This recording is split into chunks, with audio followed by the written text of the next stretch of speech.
नमस्कार दोस्तों, स्वागत है आपका एक बार फिर से एक नई कहानी में जो मैं आज आपको सुनाने जा रहा हूँ। ये कहानी बहुत ही ज्ञानवर्धक है। जो लोग इस कहानी को पूरे मन और दिल से सुनते हैं उनके घर में कभी भी कलेश उत्पन्न नहीं होगा। उनके घर में सुख और शांति बनी रहेगी और घर में माता लक्ष्मी का वास रहेगा। तो सब्सक्राइब कर लीजिए हमारे इस चैनल को ताकि नए वीडियो का नोटिफिकेशन सबसे पहले आपको मिले।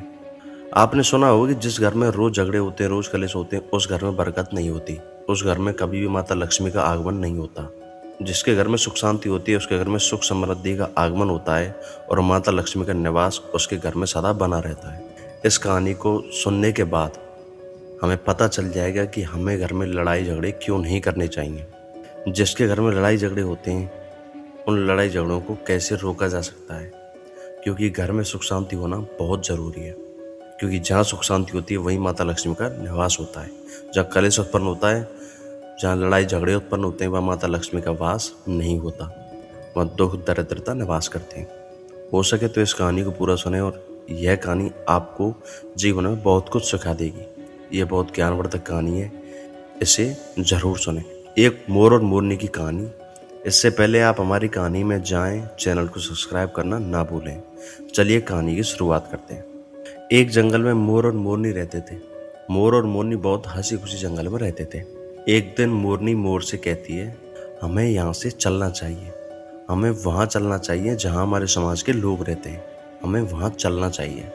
मोर मोरनी से कहता है, प्रिय, अगर हम वहाँ चले जाएंगे तो रोज लड़ाई झगड़े होंगे।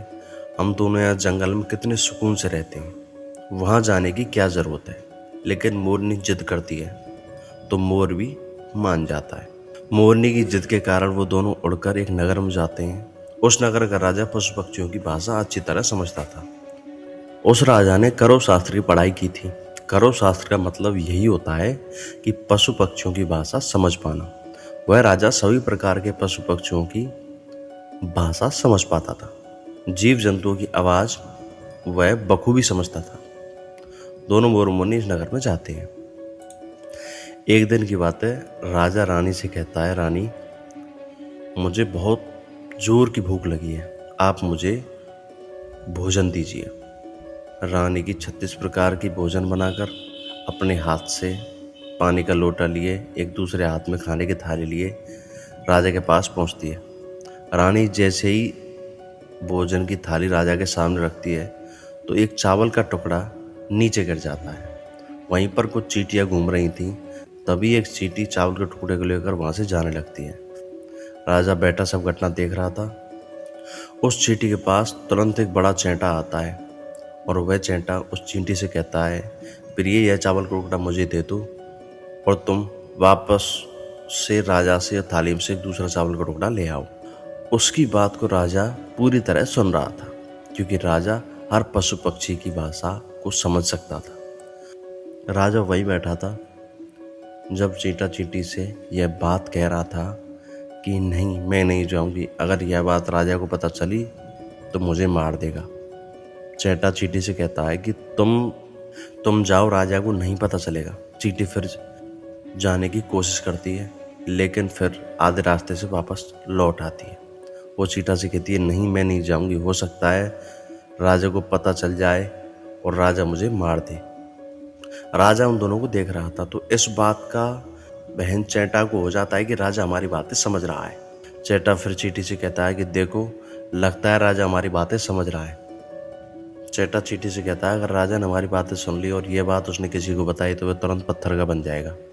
राजा इस बात को सुनकर हंसने लगता है। जैसे ही राजा हंसने लगता है तो राजा की रानी रसोई से बाहर आती है और जैसे ही वह बाहर निकलती है, राजा को हंसते हुए देखती है तो रानी राजा को देखकर रोने लगती है। कहती है, शायद मुझसे कोई गलती हुई है इसलिए राजा साहब हंस रहे हैं। रानी राजा के पास आई और कहती है, महाराज, क्या मुझसे कोई पाप हुआ है? क्या कोई गलती हुई है कि आप इतनी जोर से हंस रहे हो? राजा रानी से कहता है, नहीं, ऐसी कोई बात नहीं है, मुझे बस यूं ही हंसी आ गई। रानी जिद करने लगी और कहती है कि आपको मुझे बताना पड़ेगा आप क्यों हंस रहे हो। राजा बार बार मना करता है। राजा को पता था कि चींटी ने कहा है, अगर यह बात किसी को बताऊंगा तो मैं पत्थर का बन जाऊंगा। इसलिए राजा रानी को यह बात नहीं बताना चाहता था। लेकिन रानी बार बार जिद करती है और कहती है कि आपको मुझे बताना पड़ेगा कि आप क्यों हंस रहे थे। अगर आप मुझे सच्चा प्रेम करते हो तो, अगर आप मुझे अपना समझते हो तो आपको यह बात बतानी पड़ेगी कि आप क्यों हंस रहे हो। राजा धर्म संकट में पड़ गया। राजा सोचता है अगर मैं रानी को यह बात बताऊं तो मैं पत्थर का बन जाऊंगा। फिर सोचता है अगर मैं नहीं बताऊं तो रानी का विश्वास खत्म हो जाएगा। कहते हैं ना, प्रिय हट और बाल हट दोनों से हमेशा बच कर रहना चाहिए। ये दोनों बहुत तगड़े होते हैं। रानी के प्रिय हट के सामने राजा को झुकना पड़ा और राजा ने रानी को कहा ठीक है, अगर मैं आपको बताऊं तो उसके बाद आपको पछताना पड़ेगा। रानी कहती है अभी तो आप कह रहे थे कि कोई बात नहीं है, अभी आप कह रहे हो कि मुझे पछताना पड़ेगा। रानी कहती है कोई तगड़ी बात है। रानी और ज्यादा जिद करने लगती है। राजा कहता है ठीक है, अगर आप नहीं मर रहे तो चलिए, मैं किसी जंगल में आपको बात बताऊंगा। राजा रानी रथ पर सवार होकर जंगल की ओर निकल पड़े। जैसे वे घने जंगल पहुंचे तब राजा रानी को सारी बात सुनाने लगता है। जैसे ही राजा ने थोड़ी थोड़ी बात रानी को सुनाते गया वैसे वैसे उसका शरीर पत्थर का बनता चला गया। राजा ने आधी बात रानी को सुनाई, आधा पत्थर का हो गया। राजा फिर रानी से कहता है रानी मैं धीरे धीरे पत्थर का बनता जा रहा हूँ, तुम बाद में बहुत पछताओगे। रानी कहती है राजा साहब थोड़ी सी बात बची है, उसे भी सुना दीजिए। राजा पूरी बात सुना देता है और राजा पत्थर का बन जाता है। रानी की जिद के कारण राजा पूरा पत्थर का बन गया। रानी रोने लगती है। रानी उसे पत्थर को हिलाने की कोशिश करती है लेकिन भारी भरकम पत्थर कैसे हिलता, क्योंकि राजा बहुत भारी था। राजा पत्थर का बन गया और उधर रानी सर पटक पटक कर रोने लगी, छाती पीट पीट कर विलाप करने लगी। इस सब को मोर और मोरनी बखूबी देख रहे थे। रानी को रोते देखकर मोरनी मोर से कहती है प्रिय यह रानी बहुत दुखी हो रही है, क्या हमें इसकी सहायता नहीं करनी चाहिए? यह इतना विलाप कर रही है, इसकी ज्यादा सहायता तो हम नहीं कर सकते लेकिन कम से कम इसको धीरज तो दे सकते हैं, यानी उसको विश्वास तो हम दिला ही सकते हैं। यही सोचकर मोर मोरनी उस रानी के पास जाते हैं और जाकर रानी से कहते हैं रानी साहिबा क्या हुआ, आप थोड़ा धीरज रखिए, आप हमें बताइए ऐसा क्या हुआ कि राजा साहब पत्थर के बन गए। रानी ने वही बात बताने लगी जो राजा ने चींटी वाली बात रानी को बताई थी। रानी भी वही बात मोर और मोरनी को बताने लगी और रानी धीरे धीरे पत्थर की बन जाती है। जब रानी पत्थर की हो जाती है और राजा को पत्थर का हो चुका था, जब राजा और रानी दोनों पत्थर के हो जाते हैं तो मोर और मोरनी को चिंता सताने लगती है। उधर मोर और मोरनी बहुत दुखी हो जाते हैं। मोर मोरनी को यह चिंता सताने लगती है कि यह विपत्ति हमारे ऊपर भी आ सकती है, क्योंकि राजा भी चींटी वाली बात से पत्थर का हो गया और रानी भी। मोर मोरनी से कहता है हम पर भी खतरा मंडरा रहा है, क्योंकि तुम स्त्रियों से कुछ भी बात छिपती नहीं है। मोरनी मोर से कहती है प्रिय हम यहाँ से कहीं दूर चले जाएंगे। तो मोर मोरनी से कहते हैं बेवकूफ, दूर जाने से कोई फायदा नहीं है, यह संकट तो धरती पर किसी भी कोने में हमारा पीछा नहीं छोड़ेगा, यह खतरा हमेशा हमारे ऊपर मंडराता रहेगा। जाने अनजाने हमारे मुख से अगर ये बात निकल गई तो हम भी पत्थर के बन जाएंगे। इस बात को सोच सोच कर मोर और मोरनी बहुत चिंतित हो जाते हैं। दिन रात यही दुख सताता है कहीं यह बात उनके मुख से निकल ना जाए। तभी कुछ सोचकर मोर ने दिमाग लगाया यदि हम सारी की सारी चींटियों को खत्म कर दें, इस पूरी सृष्टि से अगर हम चींटियों को खत्म कर दें तो चींटियों का संकट समाप्त हो जाएगा। और मोरनी इस बात से राजी हो गई और सभी चींटियों को मारकर खाना शुरू कर दिया। मोर और मोरनी का इतना आतंक हो गया कि सभी चींटियां डर के मारे बिल खोदकर धरती के अंदर जा छिपी। मोर और मोरनी ऐसे निगरानी रखते थे जहां भी चींटी दिखे तुरंत दबोच लेते थे और उनको मारकर खा जाते थे। मोर मोरनियों के इस आतंक के कारण चींटियां बिल से बाहर नहीं आती थी, लेकिन जब उन्हें ज्यादा भूख लगती और वे खाना ढूंढने के लिए बाहर आती तो मोर मोरनी मौका देखकर उन्हें खा जाते। एक चैंटा और चैंटी दोनों को बहुत जोर की भूख लग रही थी। विष्णु भगवान का जोर शोरों से भजन और भक्ति में लगे हुए थे। उन्हें ये मालूम ही नहीं था वे कहाँ हैं कहाँ नहीं। वे घर में ही तपस्या में लीन हो गए। अंतिम जाकर श्री हरि विष्णु ने उनको दर्शन दिए और भगवान विष्णु चींटी और चींटे से कहते हैं तुम्हें क्या मांगना है मांगो, हम तुम्हारी सख्त भक्ति से प्रसन्न हुए। विष्णु भगवान ने दर्शन दिए और चींटे से कहा बताओ तुम्हें क्या चाहिए, हम तुम्हारी भक्ति से प्रसन्न हुए। क्योंकि चींटी और चींटा दोनों निरंतर भक्ति में लीन थे, चींटी और चींटी ने अपनी पूरी व्यथा बता दी। दोनों कई दिनों के भूखे और प्यासे थे। दोनों की यह बात सुनकर चींटी और चींटी ने प्रभु से कहा प्रभु आप हमें कुछ देना ही चाहते हैं तो हमारे पेट में एक गांठ दे दीजिए।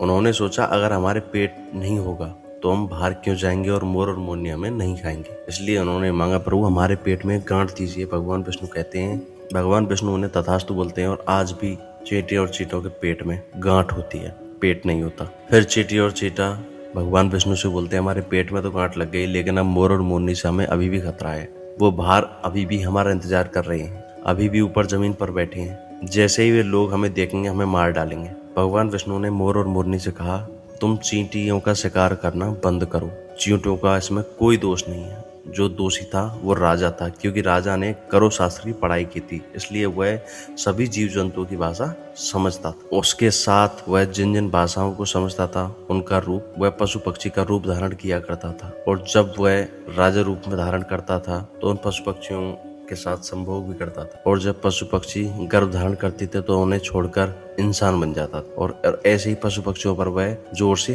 हंसता था। इसकी ऐसी मूर्खता के कारण आज वह राजा पत्थर का बन गया है। मोर कहता है, हे प्रभु, उसकी पत्नी का इसमें क्या दोष है? श्री हरि विष्णु कहते हैं कि उसकी पत्नी उसके पाप की भागीदारी है, क्योंकि उसकी पत्नी अगर उसे रोकती तो वह इतना बड़ा पाप नहीं करता, इसलिए उसकी रानी भी पाप में भागीदारी है, इसलिए आज वो दोनों पत्थर के बन चुके हैं। श्री हरि के समझाने के बाद उसने कहा, प्रभु, इस बात को हम किसी और से कहें तो जो रानी ने हमें कहा तो पत्थर की बन गई।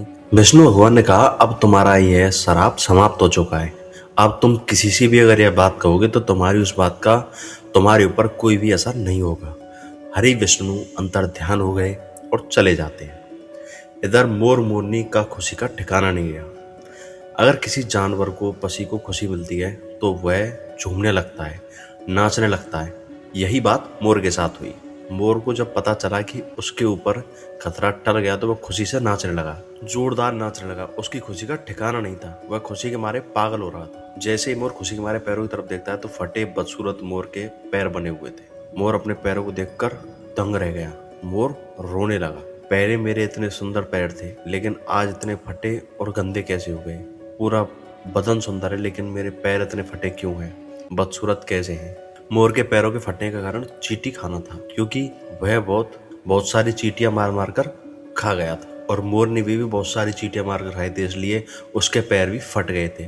आज भी इंसान अगर चींटी खाता है तो उसके शरीर में छोटे छोटे दाने पड़ जाते हैं। यदि आप भी ज्यादा मात्रा में चींटी खाओगे तो आपका बदन फटने लगेगा। सांप केंचुली क्यों छोड़ता है? क्योंकि सांप चींटी खाता है, इसलिए उसका शरीर फट जाता है और अलग हो जाता है। इसी तरह मोर के पैर फट गए और वे बदसूरत हो गए, इसलिए मोर अपने पैरों को देखकर जोर जोर से रोने लगा। मोरनी मोर को धीरज रखवाती है और कहती है, जो हुआ सो हुआ, रोने से क्या होगा। मोर नाचते नाचते रोने लगा। मोरनी उसके आंसुओं को रोकती, लेकिन वे रुकते नहीं। मोरनी मोर के आंसुओं को अपने मुंह में लेती और उन्हें अपने मुंह में रखने की कोशिश करती, लेकिन वो सीधे पेट में चले जाते। इस चीज को देखकर कृष्ण भगवान फिर से प्रकट हुए और बोले, तुम्हारा प्यार सदा ऐसे ही बना रहे। और उन्होंने उसे तथास्तु कहा और एक ऐसा आशीर्वाद दिया कि इसी कारण मोर मोरनी कभी भी संभोग नहीं कर पाते। मोरनी मोर के आंसू को पीती है और गर्भवती हो जाती है। और श्री हरि मोर मोरनी को आशीर्वाद देते हुए कहते हैं कि तुम्हारी भक्ति धन्य है और तुम धन्य हो। एक समय ऐसा भी आएगा कि तुम्हारे पंखों का मुकुट बनाकर मैं धारण करूंगा और श्री कृष्ण के रूप में जन्म लूंगा। श्री हरि धरती पर आते हैं और वे मोर के पंख का मुकुट बनाकर धारण करते। इस कहानी से हमें बस इतना ही और आशा है। यह कहानी आप सब लोगों को कैसे लगी हमें कमेंट करके जरूर बताएं, और ऐसी कहानियों के लिए हमारे चैनल को सब्सक्राइब जरूर करें। बहुत बहुत धन्यवाद। Thank you.